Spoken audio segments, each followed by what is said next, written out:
नमस्कार छात्रों, मैं doctor Ashish Shukla, department of geography, BSR government arts college Alwar से मुखातिब हूँ बीए सेकेंड ईयर के छात्रों के साथ में।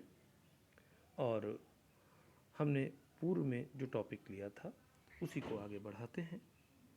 रिप्रेजेंटेशन ऑफ स्टैटिस्टिकल डेटा, सांख्यिकीय आंकड़ों का निरूपण। इस क्रम में आपको अपनी फाइल में जो शीट्स तैयार करनी थी उसमें हमने वन डायमेंशनल डायग्राम, एक विमीय आरेखों की चर्चा कर ली थी और उस चर्चा को आगे बढ़ाते हुए टू डायमेंशनल डायग्राम, द्विविमीय आरेखों पर बात साझा कर रहे थे। और इस क्रम में हमने आपके साथ में यूनिट स्क्वायर डायग्राम, इकाई वर्ग आरेख, स्क्वायर ब्लॉक डायग्राम, वर्गाकार ब्लॉक आरेख और रेक्टेंगुलर डायग्राम, आयताकार आरेख पर बात साझा की थी। आज हम इसी टू डायमेंशनल डायग्राम को आगे बढ़ाते हुए बात कर रहे हैं व्हील और पाई डायग्राम की, चक्र या वृत्तारेख की। जिस प्रकार किसी अन्य द्विविम आरेख में वर्ग या आयत आदि के क्षेत्रफल को दिए हुए मूल्यों के अनुपात में विभाजित कर दिया जाता है, ठीक उसी प्रकार चक्र या वृत्तारेख में संख्या का कुल योग प्रकट करने वाले किसी वृत्त के क्षेत्रफल को उस संख्या के विभिन्न उपविभागों या घटकों के मूल्यों के अनुपात में बांट देते हैं। अतः इस आरेख को कभी कभी विभाजित वृत्त आरेख, डिवाइडेड सर्किल डायग्राम भी कहा जाता है।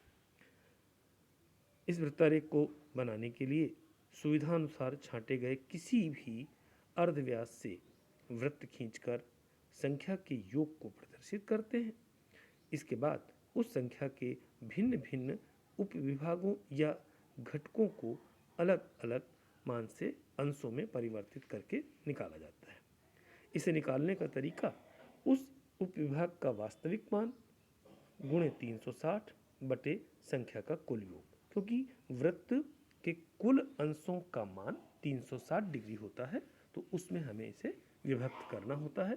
हर आंकड़े को अकॉर्डिंगली उतने कितने कितने अंश में वो भाग व्यक्त होगा उसमें निकालते जाएंगे। तो विभाग का वास्तविक मान गुणे 360 बटे उस संख्या का कुल योग, जितने भी उसमें पदमूल्य दिए गए हैं। इस प्रकार ज्ञात किए गए उपविभागों के कोणों को वृत्त में कहीं भी अर्धव्यास खींचकर केंद्र पर बनाया जा सकता है, परंतु उत्तर दिशा से प्रारंभ करके घड़ी की सुई की दिशा में बनाने से ये बेहतर प्रदर्शित होते हैं। ये कोण सदैव अवरोही क्रम में बनाए जाते हैं, अर्थात पहले सबसे बड़ा कोण, फिर उससे छोटा और अंत में सबसे छोटा कोण, जिससे एक ही दृष्टि में प्रदर्शित मूल्यों का तुलनात्मक अंतर स्पष्ट हो जाता है। कभी कभी वृत्त को घेरते हुए बनाए गए दूसरे बड़े संकेंद्रीय वृत्त की परिधि को 100 समान भागों में भी बांट देते हैं। ऐसा करने से प्रदर्शित मूल्यों के प्रतिशत में भी मान पढ़े जा सकते हैं।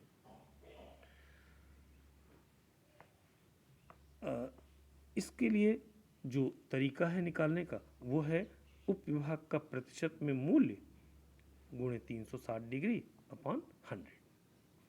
अब बात अपने इस चीज़ को जो सीट में आपको तैयार करना है फाइल में उस पर करें, तो आपको साझा किए गए पीडीएफ पर इससे संबंधित एग्जाम्पल दिए गए हैं।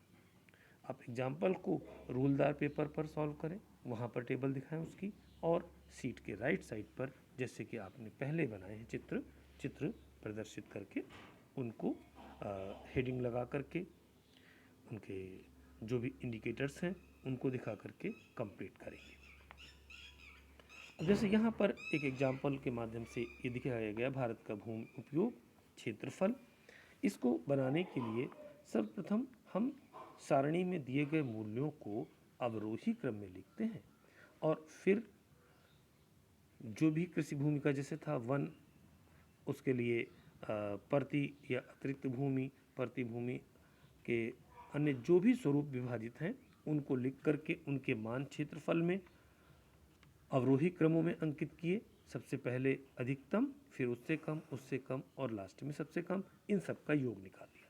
अब अगर इसको अंशों में परिवर्तित करना है तो किसी भी एक का मान ले लेते हैं। उदाहरण के लिए पहला मान कृषि भूमि का दिया गया 14.02, तो 14.02 हमें कन्वर्ट किस में करना है, डिग्री में, गुणे 360 बटे क्षेत्रफल जितने भी मूल्य थे उनका योग आया 30.41, उससे भाग देकर के निकाला 166 डिग्री आ गया। इसी तरीके से अन्य का निकाल करके चित्र बना देंगे।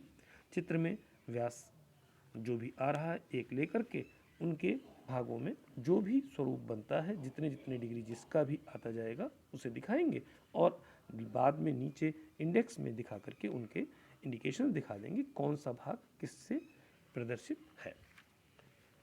सुविधानुसार कोई अर्धव्यास लेकर के एक वृत्त खींचिए तथा संचयी मानों के कोण बना करके सेक्टरों पर भूमि उपयोग के विभिन्न नाम लिख लीजिए।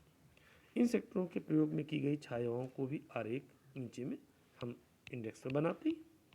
इस वृत्त के चारों ओर दूसरा संकेंद्र वृत्त खींच करके उसकी परिधि को 100 समान भागों में बांट करके वृत्तारेख को अधिक स्पष्ट और उपयोगी बनाया जा सकता है। 100 समान भागों में बांटने के लिए भी फार्मूला आपसे अभी चर्चा की, उपविभाग का प्रतिशत में मूल्य गुणे 360 डिग्री अपॉन 100।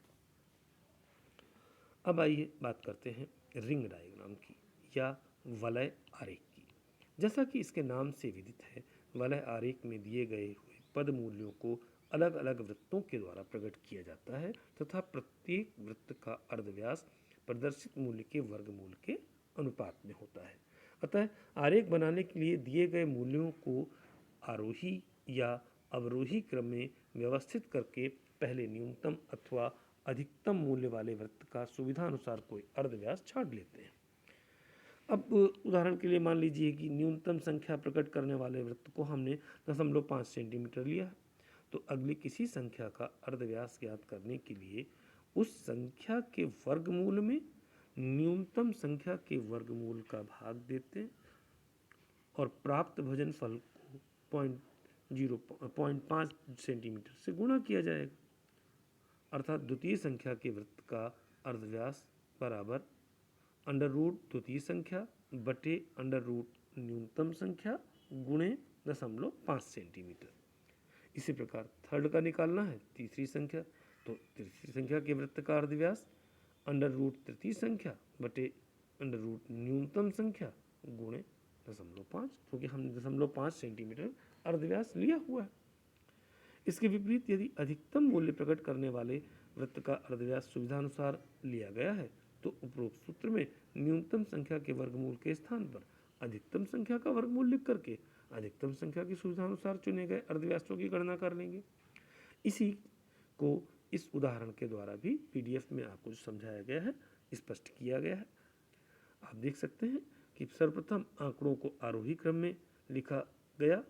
न्यूनतम संख्या अर्थात प्रतिभूमि का क्षेत्रफल प्रकट करने वाले वृत्त को अर्धव्यास 1 सेंटीमीटर से व्यक्त किया गया।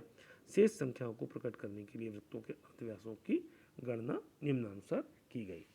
जो भी जैसे एक प्रथम वाला दिखाया गया, इसमें क्षेत्रफल 2.40, इसका वर्गमूल आ गया। इसको हमने वर्गमूल को 1.54, वृत्त का अर्धव्यास ले लिया 1 सेंटीमीटर। अब जो दूसरा आया उससे हम निकालें अगर वृत्त की बारे में, तो प्रतिभूमि या अकृष्ट भूमि को क्षेत्रफल करोड़ हेक्टेयर में दिखाएगा 3.36, इसका वर्गमूल हुआ 1.83। 1.83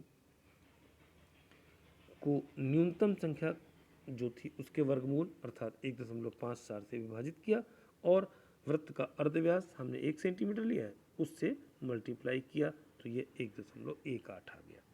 इस प्रकार अन्य के बारे में भी निकाल करके इसकी रचना अर्धव्यास जो भी है निकाल लेंगे, गणना कर लेंगे।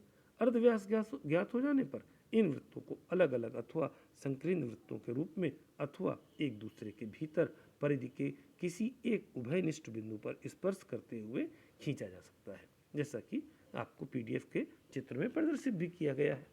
प्रत्येक वृत्त को संकेत के अनुसार छायांकित करके उस पर प्रदर्शित मूल्य क्षेत्रफल को अंकों में मान लिख करके प्रदर्शित करेंगे। हाँ, ध्यान रखेंगे ऊपर हेडिंग लगानी है, नीचे हमें जो भी इंडेक्स है उस पर क्लियर करके संकेंद्रों को किस तरह के शेडिंग हमने प्रदर्शित की है वो पूरा करना है। तो ये आपके थे रिंग डायग्राम, वलय आरेख, और इससे पहले चर्चा की हमने पाई डायग्राम या वृत्त आरेख की। अब इसके बाद में बात आती है त्रिविम आरेखों की, जिनको कि 3 विमाओं के साथ में लिया जाता है, जिसमें लंबाई, चौड़ाई, ऊंचाई 3 आते हैं, जिसके अंतर्गत क्यूब्स, ब्लॉक्स या स्फेयर्स आदि के आयतन, वॉल्यूम आदि को प्रदर्शित किया जाता है। इसमें प्रमुख रूप से स्फेरिकल डायग्राम, गोलीय आरेख आते हैं, घन आरेख, क्यूब डायग्राम आते हैं, और ब्लॉक पाई डायग्राम या ब्लॉक पुंज आरेख सम्मिलित किए जाते हैं। तो इनकी चर्चा हम आपसे बाद में करेंगे। धन्यवाद।